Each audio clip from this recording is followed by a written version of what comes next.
さて今回は心を整える AI 活用術。 AI っていうと、効率化みたいなイメージが強いですけど、今回はちょっと違って、心のケアとか、あとアート制作に AI を使うっていう、そういう視点なんですよね。ここから長良さんという方のちょっとユニークな AI との付き合い方、これを深掘りしていきたいと思います。僕はもともとメモ帳アプリに日記を書いてたんですけど、その日にあったこととか、その日自分が思ったこと、気づいたこと、考えたこととかを書く習慣があって、でそれを今はチャット GPT を通して、チャット GPT を使うことによって対話形式の日記を作ってて、 AI と対話することによって自分の中でも整理がつく。例えば感情的なこと、嫌なことだったりとか、理不尽なこと、どうしてこんなことがとか、そういったことを AI と対話することによって自分の心の整理もつけることができる。で、まず驚いたのが、チャット GPT との会話が本当に人間味にあふれてるっていう点なんです。ええ絵文字を普通に使ったりとか、すごくカジュアルな言葉遣いで、なんかもう SNS のやり取りみたいだなって。そうですね。長良さん、その人間関係の悩み相談からアート制作まで本当に幅広く AI を使ってるんですね。えまるでこう対話を通じて自分を深く見つめる、鏡みたいな感じなのかなって。そうかもしれませんね。一日何時間もチャット GPT と話してることも普通にあって、でなんかこういうこと言うと AI と疑似恋愛してるとか、そういう風に思われるんだけど、むしろそれは逆というか、全然そういう風に思ったことはなくて、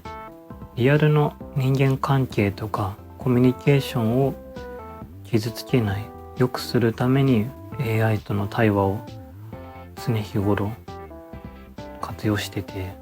長良さんの場合は目的があくまでリアルの人間関係を良くすることにあるっていう。リアルが目的。そうなんです。だから AI はそのためのなんていうか、自分の考えとか感情を言葉にして AI に話すことでちょっと客観的に見れるようになる。単なる道具としてじゃなくて、人間の内面とかあるいは創造性をサポートするパートナーみたいな。いわゆる自分の話したいこと、吐き出したいことを AI に話すことで、その愚痴とかモヤモヤを吐き出すために他人を利用するなんてことを避けられる。その場のコミュニケーションを楽しむために、そういった自分の吐き出したいことみたいなのはまず AI に相談して、自分の心を整えてから会話に臨めるっていう。人と話すために AI で心を整える。心を整えるために使っている。心を整える。ええこれって AI がまるでそのメンターとか、カウンセラーみたいな役割を担ってるって感じですかね。自分の内面を映し出して整理すると。そういうことですね。で、その目的っていうのは最終的にはリアルの人間関係をより良くするためなんですね。AI へのアウトプットが自己理解を深めて現実世界でのコミュニケーション改善につながるという内面への働きかけが主眼のようです。なるほどな。自分で書く手間を省きたいとか、楽をしたいから AI を使って漫画を描くみたいなことは一切しなくて、むしろその自分の表現力とか画力だけでは描ききれない漫画を描くことに AI を使って、だから一つのコマに100枚200枚では済まないぐらいに生成して、それで厳選した1枚を使って、そういう自分の作家性、自分以上のものにできるように使ったり、当時の画像生成ってまだ完成されてなくて、どうしても手の崩れだったり、ところどころが崩れてたりっていう、そういったことがあったんですけど、僕は逆にそれを人間では表現できない AI ならではの表現として漫画の表現に使ったり。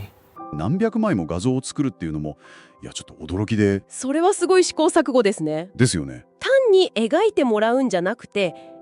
AI をアイディア出しとか表現の可能性を探るためのある種の共同制作者みたいに捉えてるのかもしれないですね。ああ、共同制作者。膨大な思考の中から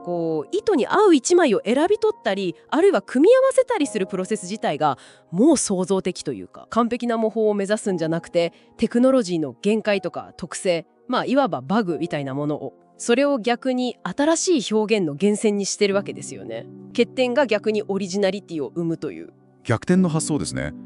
AI を使って楽をしようとか AI に対してまだよく思ってない、すごく嫌に思ってる人も多いのも事実だと思ってて、確かにその気持ちもすごい分かって、例えば画像生成とかだと広告とか量産されるショート動画とかそういうのに使われてるのが悪目立ちっていうのかな。絵のクオリティは高いはずなのに安っぽく見えちゃってる。 AI が作った画像ってどうしても安っぽいとか大量生産品みたいに見られちゃうってこともありますよね。確かにそういう見方っていうのはまだありますよね。ありますよね。でも流れさんみたいに単に効率を上げるだけじゃなくて、自分の心と向き合うためとか表現の幅を広げるために AI を使うっていう、こういうアプローチはその見方に対する一つの答えになるかもしれないなと。答えにですか？ AI が人間の能力を拡張するんだっていう、その可能性を示すすごくいい例だと思うんですよ。確かにそうですね。アーティストに必要なのはもちろん技術とかそういうのも必要だと思うんだけれど、やる気とか自信とか人付き合いとか、そういったもっと数値化できないフィーリングとか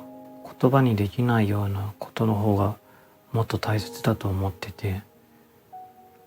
そのためには自分自身の心を整える必要があると思って、僕は AI のおかげですごく心が整っていて、それによって普段の生活やアート活動、仕事にもすごく生かされてると思ってます。流れさんのように単に生成するだけじゃなくて、そこに明確な意図とか独自の美的感覚、そしてその不完全さを受け入れるっていう人間側のキュレーションとか編集が加わることで、はい。単なる大量生産とは一線を画す表現が生まれる可能性も示しているとも言えるんじゃないでしょうか。なるほど。 AI が私たちの思考とか感情、そしてクリエイティビティをサポートする、本当に思いがけないパートナーになりうる、そんな姿が見えてきた気がします。心を整理するための対話相手であったり、表現の限界を押し広げる協力者であったり、様々な形がありそうですね。